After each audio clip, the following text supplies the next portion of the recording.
Hey folks, it's Captain Seaton once again, and it's Monday, June the 3rd, and after going through some of my videos that I was making last night, I noticed that my introduction to the Dell Vostro 3460 video had actually disappeared, and since I'd already deleted the source video thinking it was safe and sound uploaded on YouTube, it's gone. And so I'll just try to be remaking this right now as quickly as I can. This again is the Dell Vostro 3460. I really like this particular series and this particular style of the Dell Vostro laptop. You got a nice metal top to it, metal base. It creates a very rigid, very sturdy frame to it. And it kind of looks like a smaller version of the Vostro 3750. Another way to look at it, if you see some of my other videos, I have a Dell Vostro V130. And then, of course, that was improved upon by the V131. Some ways improved, some ways changed, I guess would be the word for it. So this would be the next in line. It's a tad bit newer. There's a lot of features on this one that are kind of completely different than the other Vostro line, and we'll get to those in just a moment.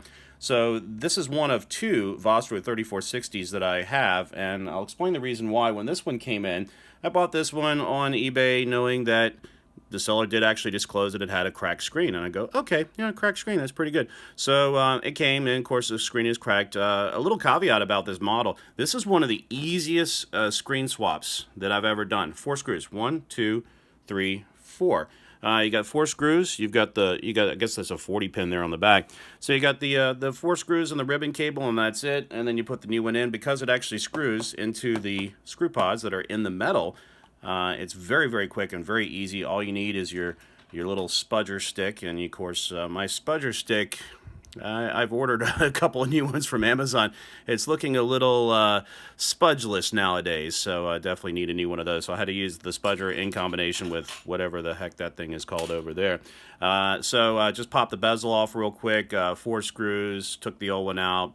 And, of course, I needed a new screen. So there's a couple roads you could go down. One of them would be to purchase a brand new screen. I looked at the prices. They were 50, 60 bucks or so on eBay. So what I did was I found another laptop that had, get this, a bad motherboard, but good screen. I went, huh? And guy only wanted like 29 bucks for it. So 29 bucks, shipping included. Got a new screen for much cheaper. It's not the greatest screen, but hey, it works. And then I've got some, I guess you'd call it a parts cow. You've got another computer you can pull some parts off. What I did in the end was, and again, the reason we call this the Franken laptop, like Frankenstein's monster, is that we've combined parts for, well, not we, but me. I've combined parts from the two broken laptops into one. I really had some kind of soul searching on what to do, and I had a few discussions on Discord about what to do. This corner is kind of mangled. You can see the little kind of break right here. There's a little indentation on the side as well. You can feel that. I know there was one YouTuber that actually used a file on a Commodore like VIC-20 or 64. I don't think that would work on here because this is kind of a plastic rubberized, but maybe one day I'll give that a shot to do some further restoration on this model. The base on the other one was okay, but it looked like somebody had spilled a whole can of soda inside, so not much was salvageable from that other laptop. I was shocked because the other one with the good screen, or okay screen, the guy said it wouldn't boot at all, and I got it, and I put a stick of RAM in it, and it did actually boot, but it was kind of scary. He listed it as having motherboard issues. Now, I figured, since I've had this one completely down to the guts, I mean, I've taken every screw out, every part out, the screens come out, the bezels come out, the bottoms come out, the motherboards come out. Since you have it all apart, you say, okay, this thing came with an i3. Let's go ahead and see if we can supercharge the little puppy.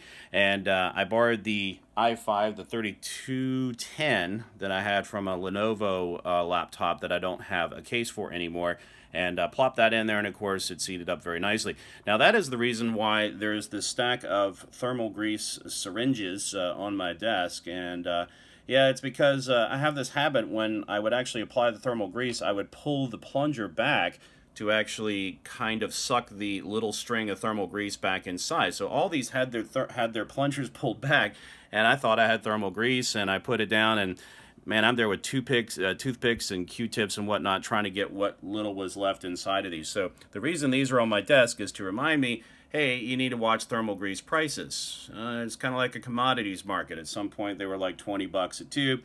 Last week when I checked, I got 2 tubes of the GC Extreme from a Newegg for like 8 bucks a tube. It was on sale. So as soon as the new stuff comes in, that stuff goes bye-bye, but that's just kind of like a little reminder sitting on my desk.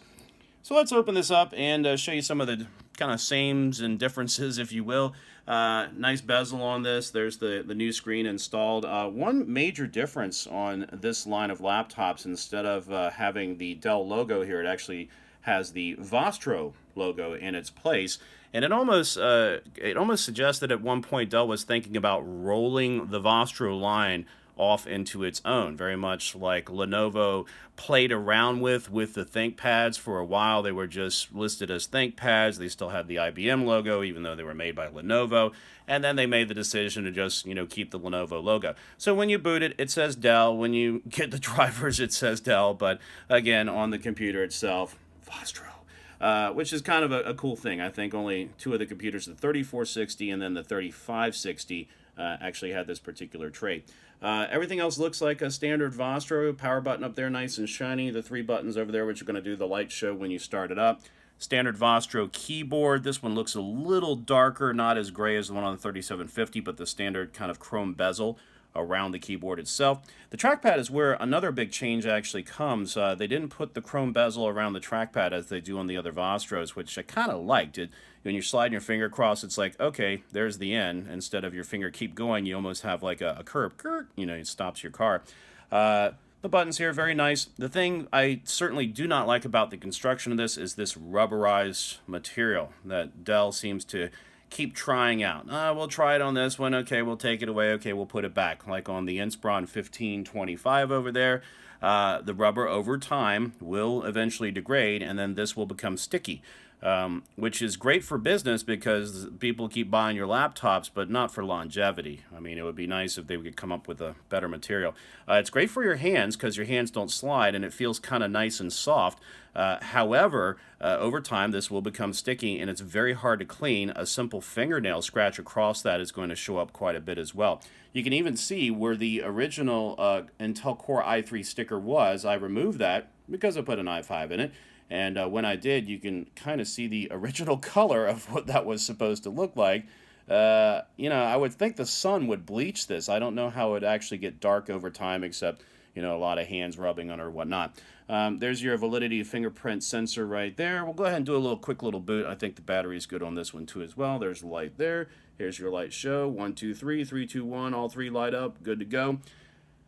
And again, these videos are going to be completely out of order now. I did the introduction on this one first, and then I remembered how fast this one was booting. Then I decided to do the boot off between this one and the Z580. Now, that video is up, and you can see that this one actually now boots faster than the Z580.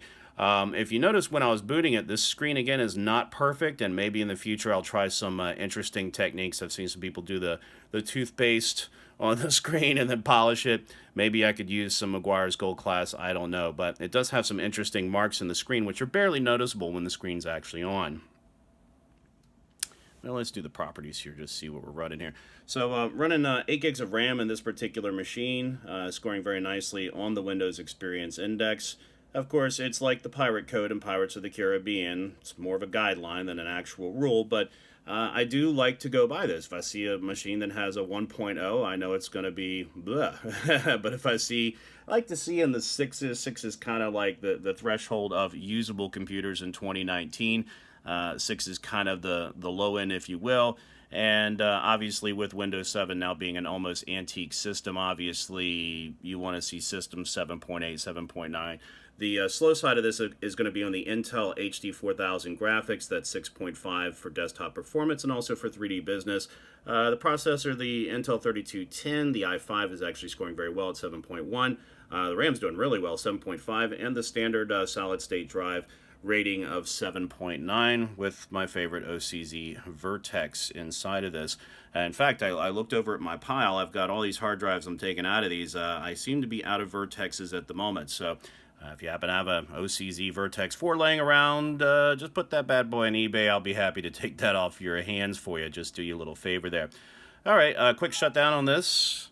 And we can see the little lights up front here. We've got the power, you got the hard drive indicator, and of course the battery, and also the Wi-Fi indicator as well. A very nice laptop, like I said. They seem to have cured their hinge issues. Some of the certain models, especially, I know the V131, if you look at those on eBay, look at any of those used, they have a lot of mangling around their hinges. This one here came in clean, and even the other one, the other 3460, was also looking really nice and sharp and clean with the hinge area there. All right, looking at the ports on this, we do have a very nice super speed port there, the USB 3.0. That is actually, they took off the DVD rewritable logos. This was, I guess, right about the time where they were actually considering taking optical drives off the computer completely. So maybe if we don't put an RW logo on there, people won't notice it's there. Just think it's like a storage or a coaster for your drink. Another super speed port there, standard gigabit Ethernet port right there. Got the Kensington Microlot port there, battery on the back, and of course the standard power jack for Dell, which has not changed in a very long time. This is your external display port there. That's where the hot stuff comes out. Is that one of those combos? No, that's just an HDMI. Okay, HDMI there. Two more super speed, your 3.0 USB ports, and again the 1/8 inch slash 3.5 millimeter slash what the kids call today the aux cables. On the bottom side, you're going to see it has what I would call forward firing speakers. Speakers are actually located in the base. It does have stereo speakers. I am a sucker for laptops that have a great sound to them. I mean, I don't expect them to blow me out of the room nowadays, but if I want to show a friend like a video or hear some music and you play this and you say, hey, can you turn that up? No, that's as loud as it goes. It's, it's kind of embarrassing. So some nice forward-firing, true stereo speakers really enhance the user experience quite a bit. There's your standard Vostro intake grill for the exhaust fan. So hot stuff out, cool stuff in there. And I would assume somewhere around here, I see two separate ports here, or two separate intakes for air. I would assume that cools the RAM, and that might cool, I don't know, Southbridge, who knows. So anyway, very nice, very tight computer. This is the Franken laptop, and because YouTube deleted my other video for some reason, yeah, this we know now that this one actually beats the Lenovo Z580 in boot time. So a solid performer. Really like this computer. Good construction. Definitely recommend it if you see a few used that you want to work on. And it's kind of rides the line between ultra portable and a big enough screen where you could actually do 2 pages side by side, like a widescreen format. In fact, I'm not sure the screen, I almost think it's a 14-inch. I guess I could look that up, but you guys could also do that as well. So that's the Vostro 3460. Thanks for watching. Feel free to leave some comments, like and subscribe if you want, and I'll try to continue doing these computer videos for you. Have a great day. Thanks, and bye-bye.